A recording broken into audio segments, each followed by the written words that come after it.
All right, so again, we're kind of shooting this stuff as if you're going to be riding in the Hackamore for a while and using it through your training period.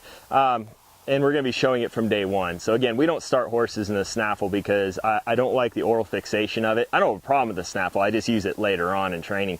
I don't like the oral fixation of it. I don't like having to spend a bunch of time with them kind of trying to figure out the snaffle instead of listening to me. I'd rather get them moving out, get some communication going, and then if we're going to go to the snaffle, go there. But we're just going to treat this like we're starting at 5/8 and staying here. Real quick, something to think about also. This is just a saddle I use all the time on colt starts and outside work. It's a 3B, Steve Brewer 3B, 15.5 inch seat. The stirrups are a little further back. It's a more of a traditional saddle. I don't use my show saddles in the sense that, first of all, I just don't want to ding them up. But second of all, I don't use them all the time, and you have to be aware of that because the way that your stirrups are going to end up sitting you in your seat and how your seat is designed is going to change your posture. So when I'm showing you how to ride real quickly here by lifting cues and all that stuff, you're going to notice my hands are closer together and more vertical, whereas if I'm in my show saddle, a rein cow horse saddle or cutting saddle, I tend to slouch a little more and my hands tend to be more out, and that's how you're going to want to show in it.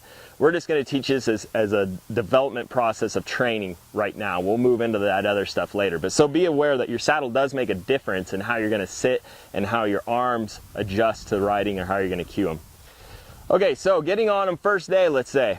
I'm going to go ahead and check in with him just like we did in the ground. I'm going to go ahead and elevate and rock my hands a little bit and make sure that he drops his head as he did right there. He immediately shows change by licking his lips. Make sure you find that in your colt. Don't move on without seeing change. It's super important. That's communication of saying, I get what you want. You'll notice that I move my hands independently, that I'm not pulling both at the same time. And if I do pull with both at the same time, it's 90% and 10%, or 90%, 10%. And that is because you don't want to pull with the same amount of force of the Hackamore at the same time. It's not going to hurt them. They're just going to become dull to the cue eventually. It's not going to mean much to them. Okay? So be aware of that. Again, we're going to go over here and see that he understands that when I lift my right rein, he looks into my right. That I lift my left rein, he looks to my left.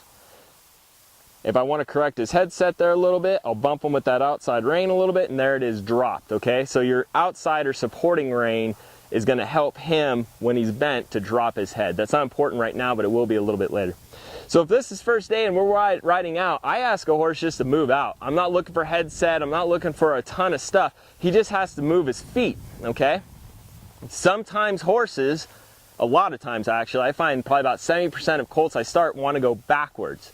I don't correct that. If they want to go backwards their first time in the saddle, we just teach the backup, okay? So let me move up a little closer here so I have some room. If this colt, when I ask for a little bit of pressure and go, wanted to back up, I would just simply start lifting an inside rein, wiggling my feet or wiggling my reins and asking for a backup. All those are acceptable in the Hackamore world for a backup. Again, those are either lifting your one rein with a little bit of seat back of center, wiggling your feet or wiggling your rein. All those are communication skills for the Hackamore for the horse to back up, okay? So I'll just start teaching the backup here. But if he wants to make a decision to go forward, I'm not going to ask for a lot of stuff here. I'm just going to have him start moving his feet around.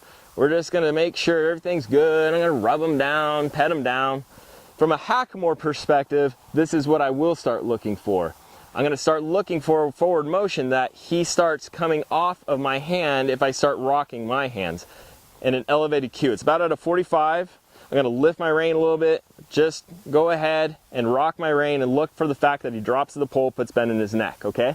Again, if I'm going to start making a circle here and he's responding, the lifting, if you will, of my right rein and the dropping of my outside rein, my left rein, he needs to be able to start looking into turn. I'm going to go ahead and lift my left now. He's going to look to the left, drop my right rein. He's putting bend and looking laterally into turn. And again, that nerve button bozal helps so much with that stuff. I just don't even bother with anything else until he can work in this style bozal and start looking around and finding lateral balance with his nose. Because remember, that tip of his muzzle is his directional balance, if you will, for the horse. He needs to know where to position that. If they're looking to the outside of a turn, they're not balanced properly. So that's how I use the 5/8. That's what I'm looking for first ride. Just walk them around. If they can feel off of your hands and get some stuff going, certainly start cueing them there. Otherwise, you're just looking for feet movement. Let's look at what we're going to do next.